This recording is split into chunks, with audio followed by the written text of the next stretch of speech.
my experience was really good.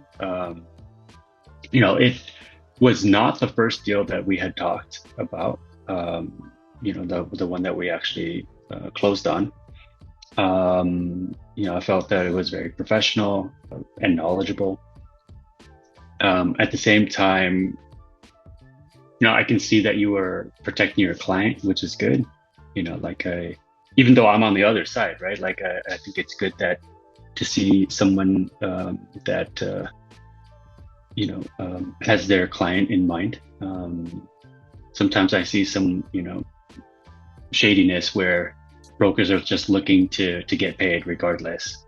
I think the fact that, when you were in town, you actually contacted me to have a coffee, right?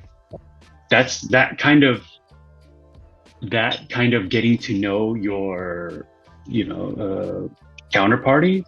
I wasn't your client this time, but I was a counterparty, but that doesn't even exist anymore in the online world, right? That maybe exists in the offline brick and mortar. But in the internet, for internet companies, no, that doesn't even exist.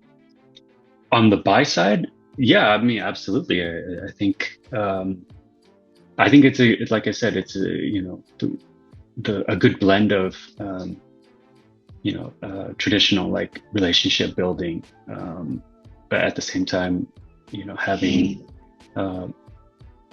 being knowledgeable about this type of business model where it's completely online, or mostly online in the case of e-commerce.